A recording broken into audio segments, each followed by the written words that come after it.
This is a story about the stories we tell ourselves, the stories we live out in the world, and the space between those two.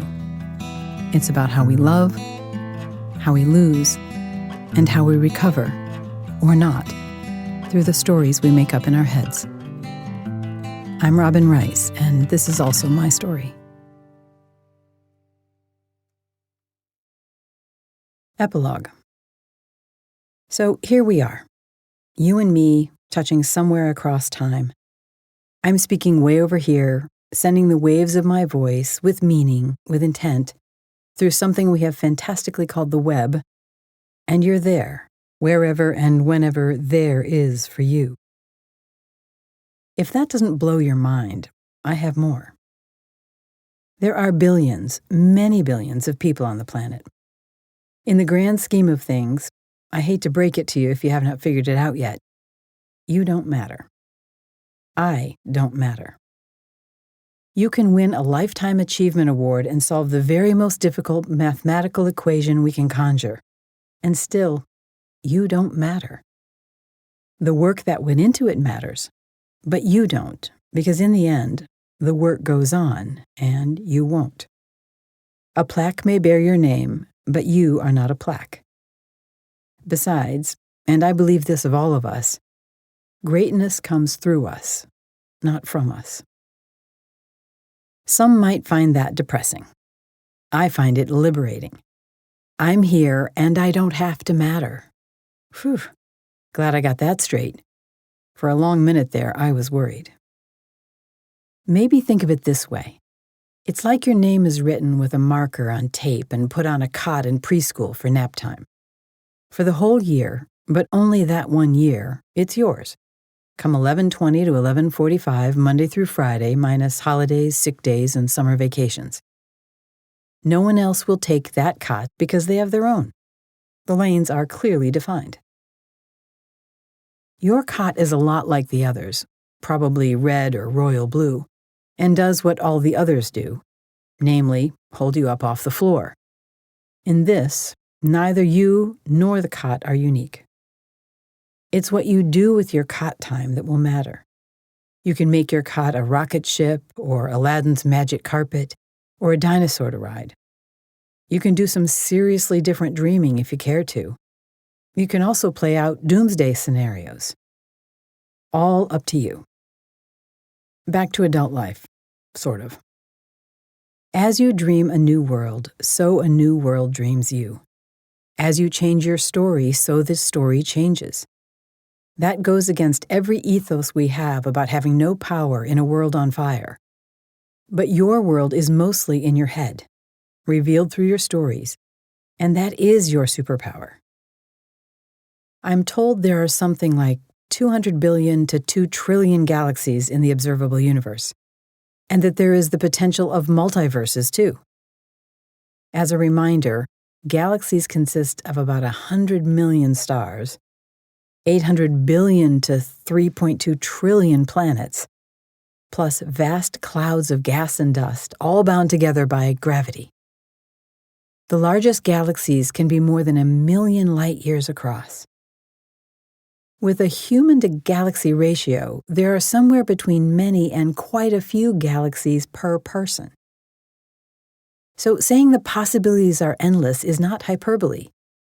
We simply have not begun to understand what is out there, and we barely understand what is within us. Now, within this extraordinary to the point of seemingly impossible reality, in this once-in-a-lifetime lifetime, you and I get one story to play out. One. Surely you won't let someone else, even a whole society of someone else's, decide what you'll do next. Especially since, within that grand and colossal impossibility of many galaxies per person, you can't live anyone else's life. Not one. You do not have direct inner life access to it. For that, you only have yours. Your spot on the block, your space to take up, your singular point of consciousness. I believe we are all one, as the mystics have said, at least in some far-off way. But that's not how it goes here. That's not the game we're playing on planet Earth. Here, we are a galaxy of one. Now, what are you going to do about that? Let's say you want to sacrifice yourself for those you love for 2 or 20 or 40 years. Great. Those you love are also on their own journeys and might be better off without your interfering martyrdom, but what do I know? If it makes you feel like a hero and that's a game you wish to play, have at it. Say you want to follow your bliss and give all your money away, or follow your bliss and buy a boat and sail for the rest of your days. Your choice is your choice. I might disagree with it, but I can't make it for you.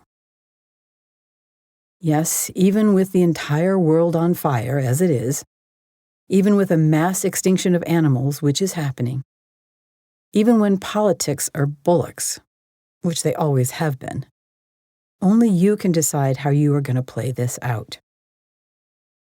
But wait, your galaxy gets better. Within that one life that is yours, you will tell stories, even if you never call it that. You will tell yourself and others stories about how things are, how they are not, how others have it wrong, how you have it right, and 1,000 things more. You will also have hardships and pain, I'm sorry to say, coupled with economic and medical and other realities you wish were different. I do not mean to diminish those obstacles and perimeters in any way. But within those and through those, your stories are still yours to tell, and that will shape your life. How consciously you tell these stories is the only real differentiator I can offer you, the only way I know to expand your opportunity set.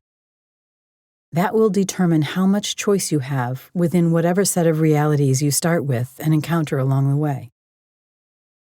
How you write your stories in your head, share them in your world, and let them settle into story mountains or be dismantled by some crazy alchemical journey, that's what will shape your life. How you will shape your life. I know it's not that easy, but it is also that easy.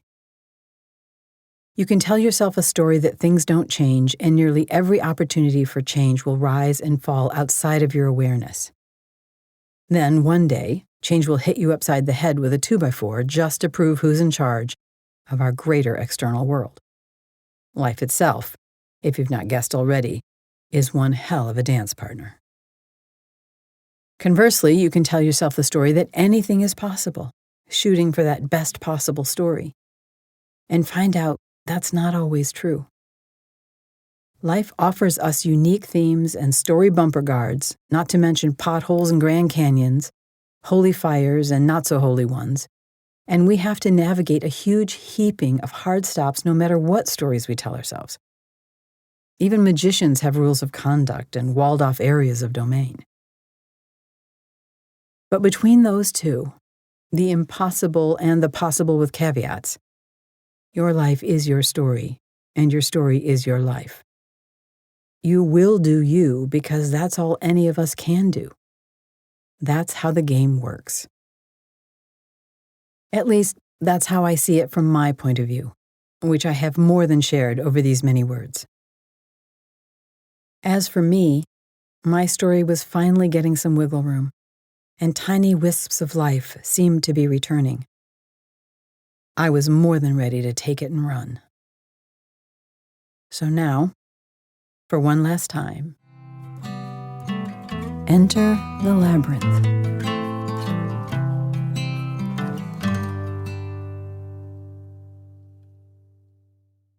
As I record this, it is January 24, 2025.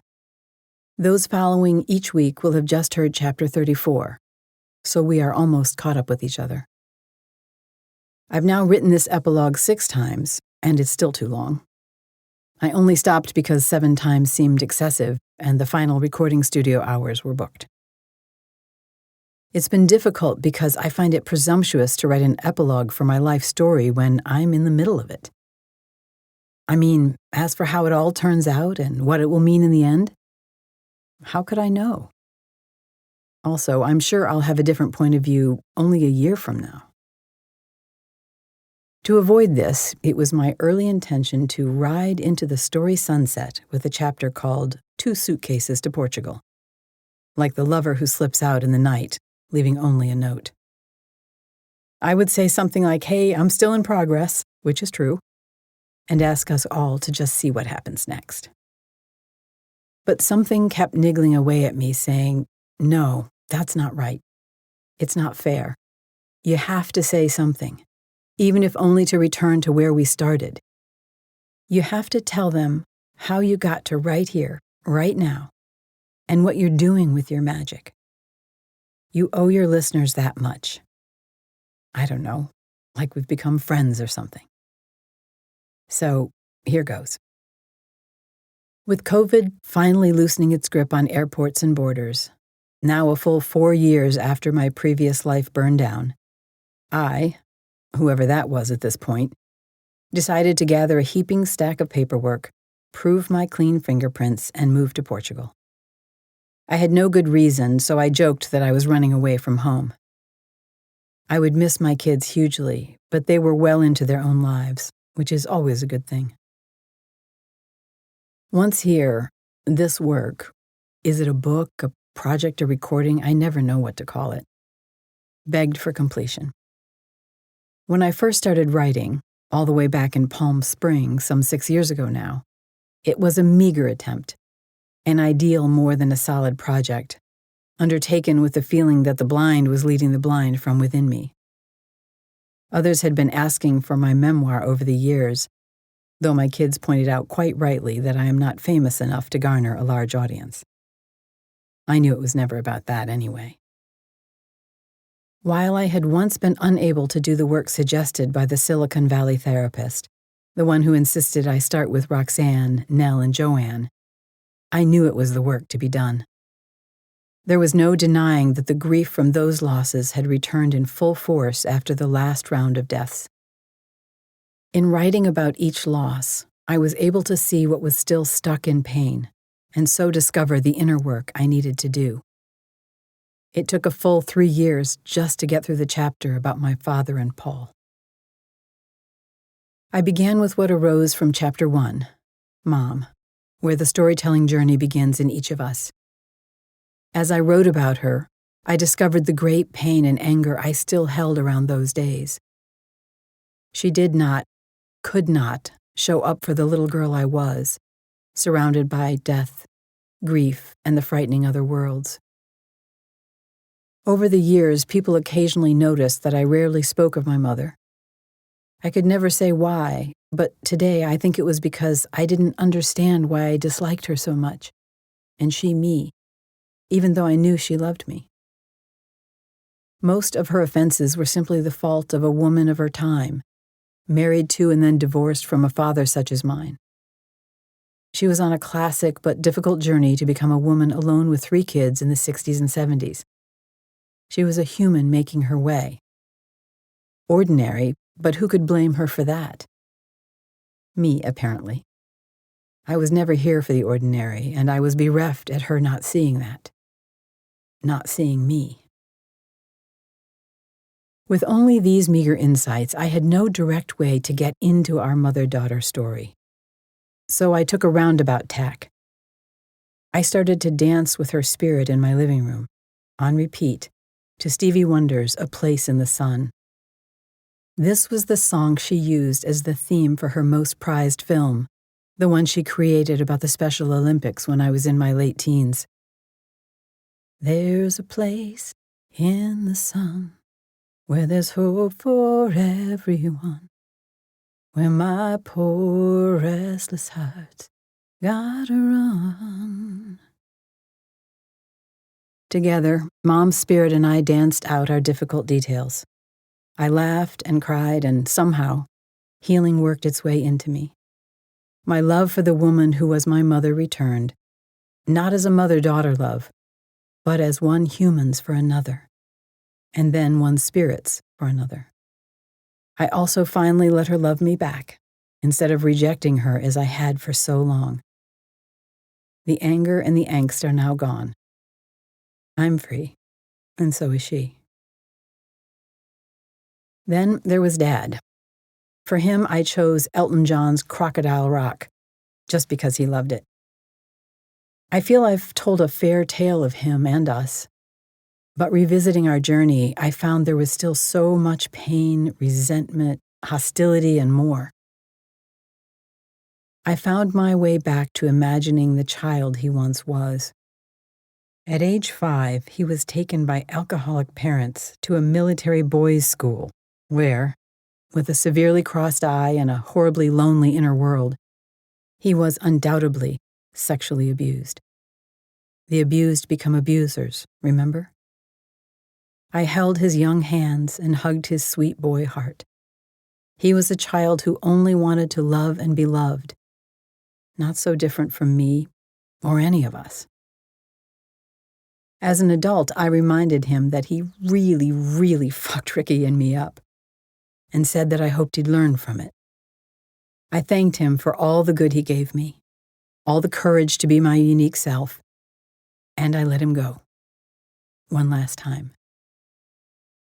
But the years went by and the rock just died. Susie went and left us for some foreign guy. I shouldn't have to tell you that returning to a state of love for my father was a radical ask. Still, for both of us, I did it. Off you go, David Earl Rice. May you be free of both abuse and abusing. This is how I found my way with every person, every loss, especially those that were painful. Not always by dancing, as each relationship deserved its unique way forward. Some came through artwork, some by singing loudly into the ocean waves, some via long conversations under the influence of MDMA. They call it ecstasy for a reason. You feel good enough to get at the crap that's just too hard to deal with otherwise.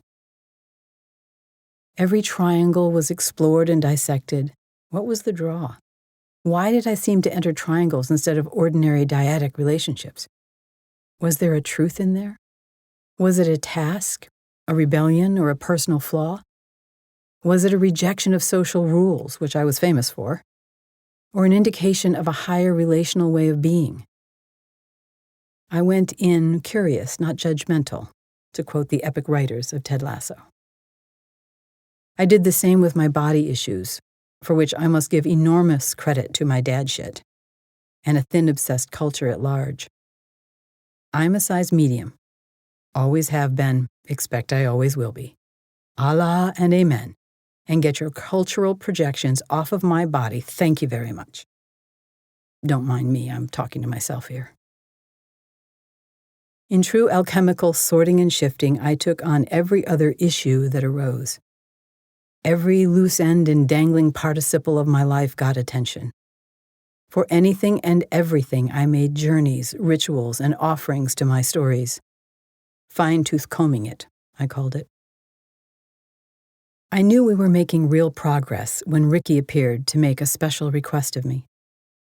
It was not long after I'd written about the beauty of his shape-shifting photo, the one where his face was once again smiling. He was quiet and unassuming, yet clear, as he asked to be released from the face and body he'd had as my brother. Because of my great attachment, he could not leave that image behind. I was holding him and the loss of him and the pain of that loss too close, he insisted gently. It was hurting us both. So even my beloved picture of a smiling Ricky, I had to let go of that story too? He said he had always returned to me as the Ricky I knew, but to himself, he was now a 30-something man. He showed me himself dressed in smart clothes from something like 100 years ago, with an entirely different body type and face. Handsome, elegant even, with sharper features on a differently beautiful face. He knew it was a lot to ask, but he said it would be great if you could let my old image go and let me appear to you as I have chosen to look now. Ricky? Not looking like Ricky? Not even in my mind's eye?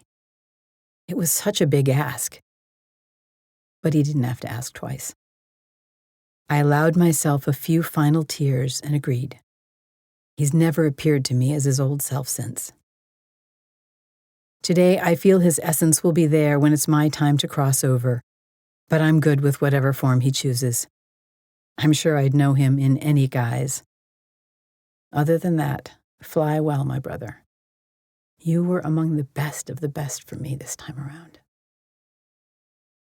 So it was with every story written here. Chewed, swallowed, and metabolized. The snake eating her own tail in alchemical lore. I'm still standing, and far more important, I can still love. That's the biggest win in my storybook. I suppose I should tell you that after 7 years, I still have no partner, no soul connection of an intimate nature, and you have to know how that kills a girl like me. There's been only one lover for a short time. Of course, his name was David. Right after I asked the universe to please make sure Scotty wasn't the last man I made love to. Honestly, I was afraid my Henry, a childhood story I no longer idealize, might still be in my sexual psyche. He wasn't. David and I are friends now, which is nice. I don't love the solo life, and maybe it won't be this way forever. But for now, the ocean is my backyard, and it's a lovely companion. The sunrises are spectacular, the food in Portugal is fresh and healthy, and I have made a few new and good friends. I'm waving at you, Allison, Diogo, Rita. Besides, I am love, remember? That's a practice I choose to step into each day. I'm not sure how long I'll stay here. Every part of the future is wholly unknown to me.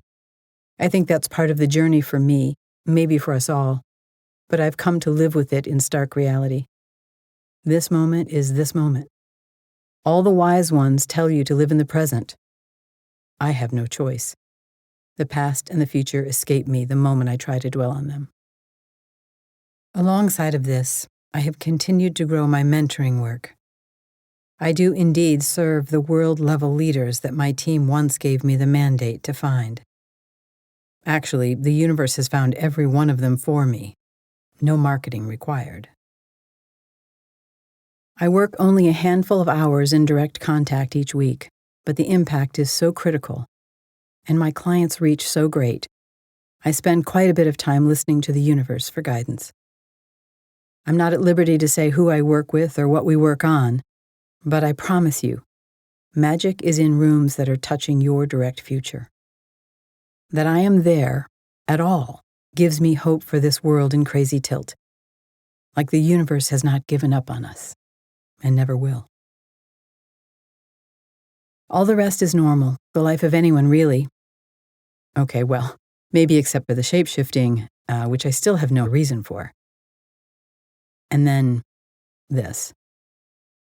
When sitting doing nothing for prolonged hours, similar to how I sat for long stints as a kid, I now find myself spontaneously swooped up into an ecstatic state, rising high up the axis mundi. It is much the same as once happened through sex with Tim, though without a physical catalyst. This is no manic state, but what you might call bliss is encountered. There's no loss of wellness, on the contrary, though there is a sense of loss of any Robin self. It's hard for the body to handle flying so high, though, so I try to manage how far I go.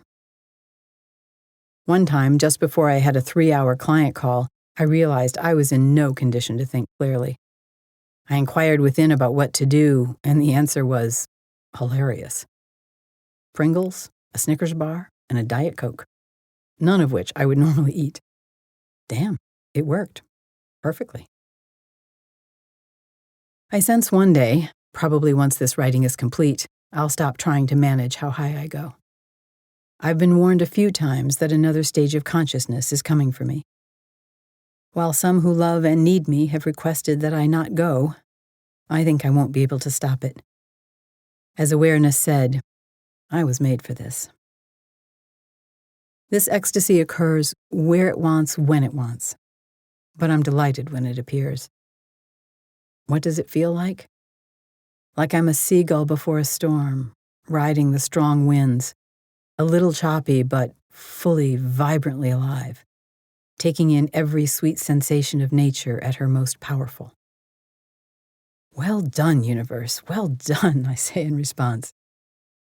Actually, I say that a lot these days.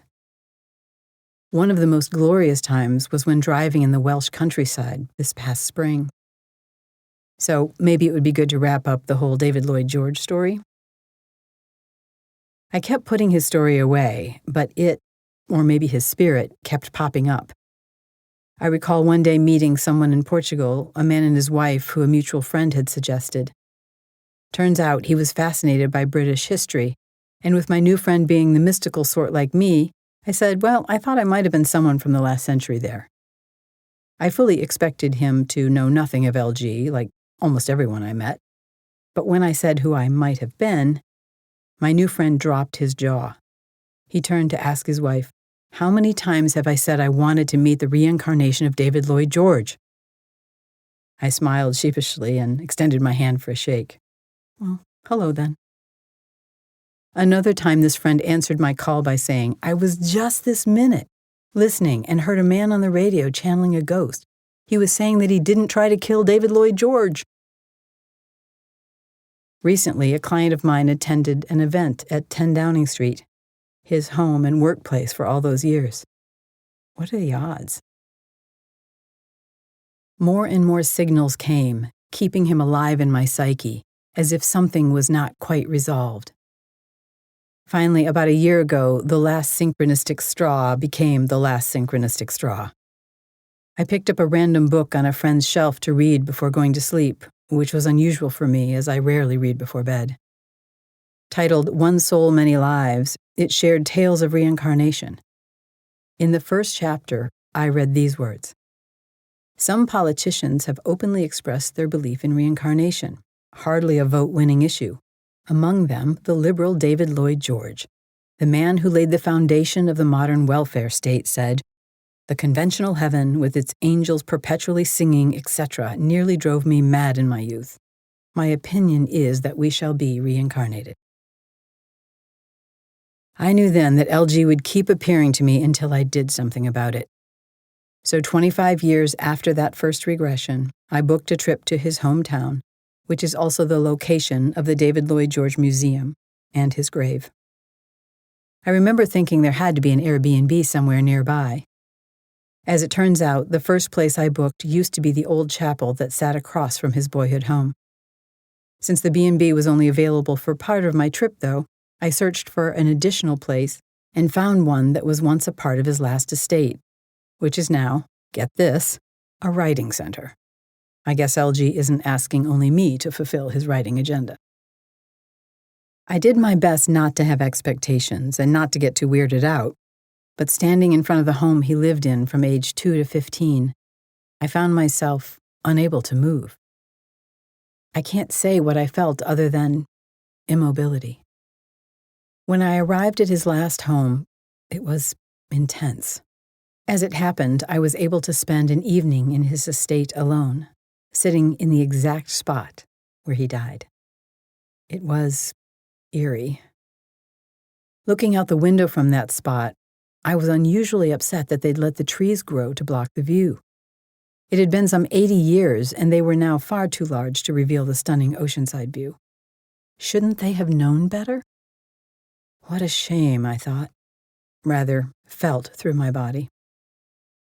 His bedroom, which I slept in for nearly a week, didn't ring an intuitive bell in any particular way, but standing in the adjoining bathroom, in front of the sink where he would have washed, I had one flash of an image of myself shaving. It was only a flash, and the only thing that seemed to be something like a memory from his house. Much like I didn't recognize his picture or that of anyone else from his life, it was not about what I saw. It was about a feeling. When I was ready, I walked down the stunningly beautiful tree-lined drive to his grave, which sits above the river he loved so much. He could have been buried at Westminster Abbey and was encouraged to do so by his former mentee, Winston Churchill. But this was the place he wanted to rest. The huge stone he sat on by the river as a boy now sits atop his coffin. As someone who knows ghosts and the ghostly, I can say for certain that LG wasn't there. Not in that grave. Walking down to the river's edge, I found myself in a scene that stunned me. The river and forest clearing was an exact match to the one from my teen years, the one where I'd spent all that time alone, where I'd begun to heal from the loss of Nell by singing Seasons in the Sun. The clearing was identical to the one where I'd experienced the light through the trees and my first discovery that there was no such thing as time. The woods, the clearing, the river, the sounds were all the same. I felt utterly and completely at home. I'd always told the story that we moved to that river house because of my mother. Now I know life moved me there. Life healed me there. It's impossible to describe the joy I felt beside LG's river. I captured an hour of the river sounds on my phone to listen to whenever I feel in need of that connection. What a gift. I know this minute, any minute, and all the minutes between his life and mine, that river has been rushing. I can travel there in my mind and be in complete peace. At his river, I did what I knew I had come to do. As shaman and healer, I created a sacred altar and then washed my hands in proxy to his. I allowed all the war blood I had seen in my regression to be washed away, with the guilt and pain running down the river he loved into time itself. That's why I returned to Wales, probably why LG came to me in the first place. It wasn't about me being him, whether I was or not. It was about helping a beautiful soul still stuck in grief and pain. Once the ritual is finished, I told myself and LG, it's done. It felt done. There was a peace in me that had not been there before. Peace and a love for a man who lives on in every check written to benefit the poor, the elderly, and the out of work. Side note, if you are listening some decades into the future and you think you might be me in a future life, awesome. I wrote this for us too. A primer so we don't have to learn everything all over again. Meet me at LG's grave as soon as you can. We'll have a grand old time, all three of us, together. But what about Robin as a self and a soul in this life today? Where is her I now? There's nothing more I would love to tell you than that the phoenix rose, the transfiguration took, my soul returned with dancing shoes on, and we can now tie this whole story show up with a bow. But we both know that wouldn't be real life. It also wouldn't be helpful. Instead, I'll do what I have done here from the start. Tell the truth to the best of my ability.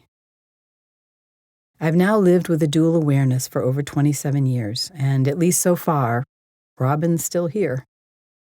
Much quieter, hopefully a bit wiser, and never in charge. She's the passenger of my life, not the driver. As far as my soul, I'm not sure what to say. I still don't feel it, but I'm told it's coming back, slowly. Better than ever? Different? Transfigured? How could I know?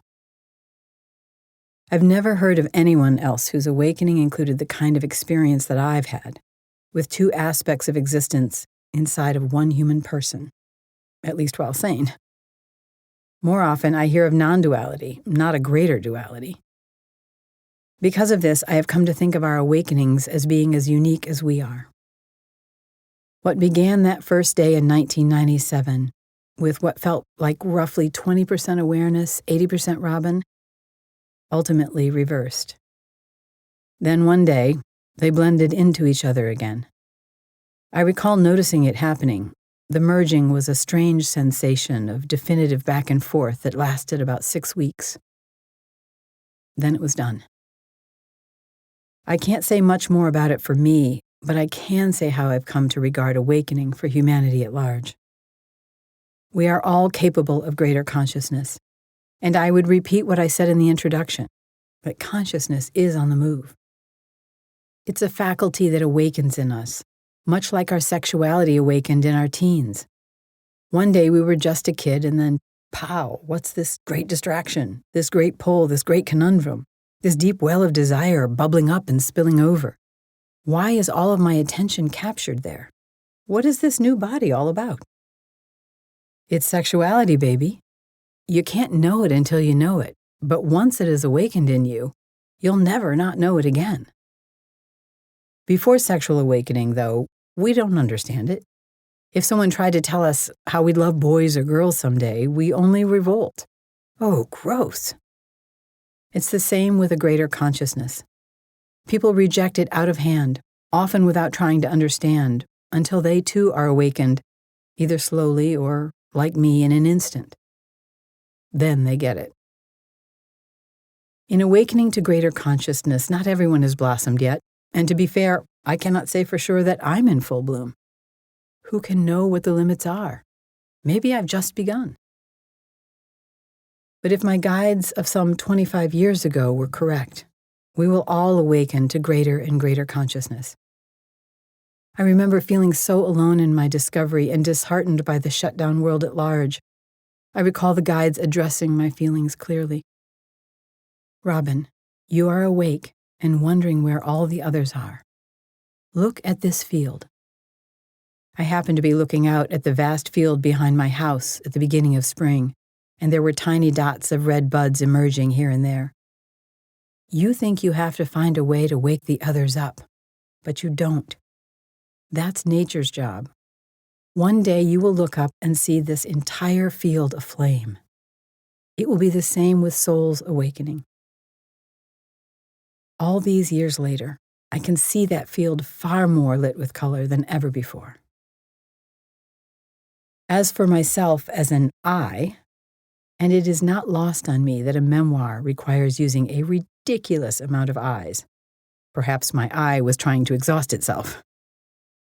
When I think of my true self, I don't see Robin, and certainly not the identity known as Robin Rice. It's like Barbra Streisand once said when someone was staring at her in an elevator and she couldn't figure out why. She'd forgotten who she was to others. Oh, right, I'm her, she thought. I feel the same way, without anyone staring at me. Side note, how many times have you heard me say here, I'm Robin Rice, and this is also my story? Each time I confess, I feel a little like I'm lying. Where others likely see me as a complete picture, I can see only pieces of a puzzle with a lot of space between them. I suppose, in this, I have become pixelated even to myself. Not that I forget Robin and her important role in all of this. In fact, let's honor her right now, shall we? Her heart, her work, and especially for all the hardship she has put up with to carry more and more awareness. She could have refused, even revolted, but she didn't. All the deaths, internal and external, and the loneliness that has been a real and regular part of her years of solitude. Let's appreciate her the way every human should be appreciated, just for enduring it all.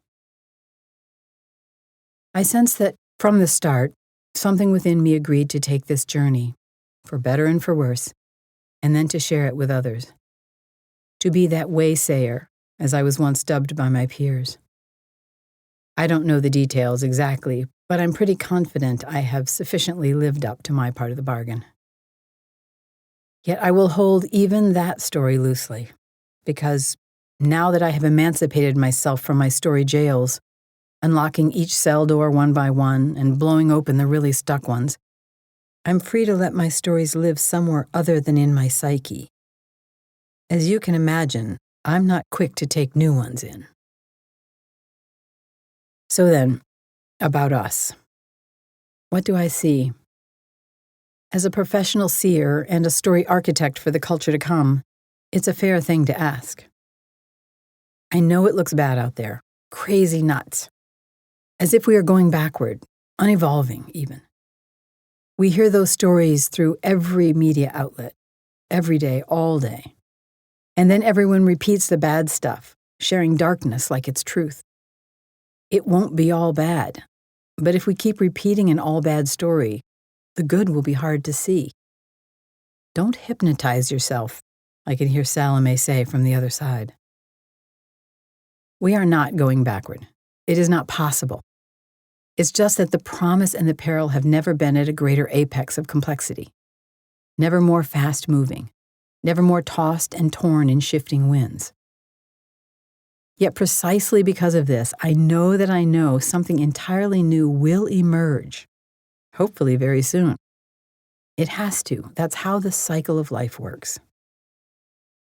Here's how I see it. We are all awakening to greater consciousness, and it will be a beautiful thing. After a long journey, and for many by way of hell. I was a forerunner on this journey, having always been the one to raise my hand to go first. Like any birth, it can get gruesome and painful, but it comes with new life. Isn't that amazing? Greater consciousness is emerging just in time for our next evolution. In fact, greater consciousness is our next evolution. It may not seem like it, but when has it ever before the fact? Didn't I awaken and then further awaken at the darkest points of my life? Haven't you? Remember, nobody soul searches on a good day. You might wonder, though, how can we stay on this bright side of the story? I say this, and yes, this is my biggest soapbox yet. We can reclaim our sovereign right to decide what stories we take in and send out into the world around us. We can stop, watch, listening to the fearmongers, those bent on the titillation of our hearts and bombardments of our minds, those story traders who have learned the algorithms that call out to our weakest and most needy aspects of self. We can stop playing Russian roulette on our phones and computers, hoping for a dopamine hit with a cute puppy or long-lost relative or whatever floats our boat. Because they always, always come with a random hit of darkness. It's designed that way. We can't swipe fast enough for the dark not to get in. Our brains are lightning quick. And so our inner life grows darker, bit by bit, without our realizing. It's an ingenious system designed to steal our attention from our real-life stories. What feels like a relief, an escape, is an addiction, and addiction is the greatest enemy of higher consciousness. Instead, we can do so many other things. We can talk to people again, go, make a new friend, help others. We can work on ourselves, sit in silence. I'm living proof it won't kill you. We can sing songs, appreciate nature, make love, make art, make whatever inspires us. Yes, make again, make meaning, purpose, and potency. We can also remind ourselves that systems are stories we humans have made up. The people out there who create them are also just people like us in here. Our heroes and villains are simply fellow storytellers. Only with mass agreement, mass complicity, can the worst of our story systems win. We can revolt as we have before. Mutiny is always a story choice. Start with a mutiny from within. But if all that's too much, let me make an easier suggestion, or rather a request. If you saw me on the street today, you'd likely never notice me. You'd walk right past me in the grocery or on my beloved Peridot, and have no sense of anything out of the ordinary. Surely you would not imagine that the entire world of stories you have heard here lives in just one person. Yet these stories live in each and every one of us. This then is my ask. Realize that a galaxy of stories lives in each of us, even the 5-year-olds who see and love far more than we give credit for. We are worlds walking among worlds. Let us all treat each other like that. If we do, we will naturally be kinder to each other. And we could all use that now, at this point in human history. Don't you think? So now, our storied journey together is almost over. I admit to being a bit sad about it, because we really have connected, haven't we? You can feel it, as I do, can't you? I know you can. Let me end with one more Robin Rice story, and then a poem of promise, which awareness gifted to me back on my porch in Palm Springs. For almost a year before I started this recording, I would wake up in the middle of the night and think, I can't do this. I can't put these stories out there. It's too much, too raw, too revealing. Then later in each day, another thought would arise. No, I can. I will. Both sides of the argument got airtime, and I knew it was completely up to me. No guides chiming in, no stories about life contracts, no pressure one way or the other. A creative life choice. It's obvious where that argument landed, and now that we're here, I'm glad for it. But I tell you this for two reasons. First, I want to remind myself and you that we can all do hard things, even if our smaller selves are afraid. We can work with our stories and opposing inner parts if we keep showing up to get all parts on board. Thank you, Salome. Second, I wanted you to know what tipped the scales in this decision. I'll put it in the words of the famed storyteller Jane Austen through the iconic character of Mr. Darcy. You must know. Surely you must know. It was all for you. And now that poem, written in the darkest of my days. Awareness offered it to me, through me, which I gift to you now. It's called Remember. Remember that season and a piece when you lost everything small. All the little things that made up a life and a dream, and only the mountains were left. The mountains and the eons of time that shaped them. Remember that era of empty house echo, when magic was eclipsed by your crushed human heart. But you waited, obedient to the season, as the flower awaits her bloom. Remember the freedom that cut sharp to the bone, and how the trees kept steady swaying comfort and shush-shushed your pain with their leaves in the wind. Remember how not a single yes came in from any direction, but you somehow knew the clear nose that spilled over the levee walls alongside your tears were protecting you. And remember, child, do you? Because I do. How it all opened again, sudden as spring, seemingly of its own accord. There was nothing you did, that's for sure. And how the opening was not only brighter, but richer. Not only pretty, but beautiful. Like an old woman smiling in the sun. And while you too woke out of it older, the eyes that now looked through you saw things others would never see, never know to look for, never imagine they wanted. Remember when everything became imperfectly right, and your slow, deep breath began to move the ocean waves? As the swan remembers her summer lake, I remember it all. I remember it before it actually happened.